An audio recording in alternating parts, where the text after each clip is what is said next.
تغییرات در این تابلو برخلاف آن چیزی بود که کارشناسان پیش بینی می‌کردند. بعد حمله روسیه به اوکراین و جاری شدن تحریم‌های غربی علیه مسکو، پیش بینی می‌شد که قرب روبل پایان و ارزش دلار بالا می‌رود. در هفته اول جنگ این چیز صورت گرفت، اما بعداً همه چیز به جای خود برگشت. تا آغاز حمله روسیه، بانک‌های تجارتی تاجیکستان 1000 روبل را تا 149 سامانه عوض می‌کردند، اما امروز 1000 روبل روسی به 177 سامانه برابر است.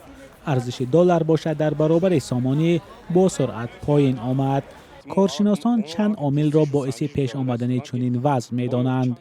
از سبب تحریم‌هایی که نسبت روسیه وجود داشت، آنها از شرکت‌های آمریکایی دست کشیدند. افکت زنجیری دلاریزاسیون به وقوع آمد. فعلا بانک‌های تجارتی تاجیکستان محدودیت‌ها برای فروش دلار را قریب که از بین بردند. در چند بانک به ما گفتند بدون محدودیت می‌توانند دلار فروشند. در تاجیکستان همیشه به بالا و پایین شدن قرب دلار توجه دارند، چون هر بار بعد بالا رفتن قرب دلار نرخ‌ها نیز در بازار بالا می‌روند. اما ساکنان می‌گویند بعد پایین شدن ارزش دلار نرخ‌ها پایین نآمد.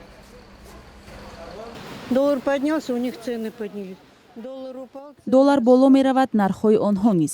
доллар поён меравад, нархҳо не. Мардуми мо то 5-6 кӯдак доранд. Намедонам онҳо чӣ гуна ба сар мебаранд. Ин фоҷиабор аст. Бояд мақомот ин мушкилиро зери назорат бигиранд.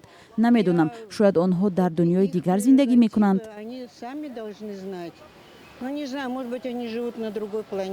нарх ҳамун нарх боло рафтагӣ пас намешавад.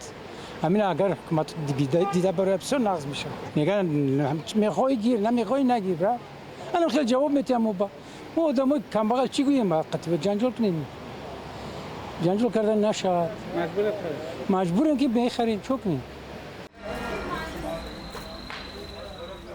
فروشنده ها به این شکایت راضی نیستند.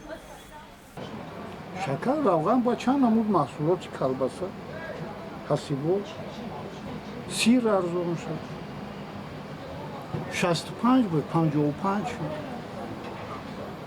اینجا دلار دیگه یکم شروع را بوزی نمیکنه دلار خطی میرفت دیگه جو میگرفت ولی دلار خطی نمیتیاد ولی پول روسیسکی خطی میتیاد کورسی روسی اگر چقدر بلند کشید محصولات هم قیمت میشه. مسئولین برخی بانک‌های تاجیکستان در صحبت بدون میکروفون گفتند تغییرات در بازار اسعار کشور به وضع روسیه وابسته است. مولا رجب یوسفی، نگاره فضل‌الدین، آزادی، دوشنبه.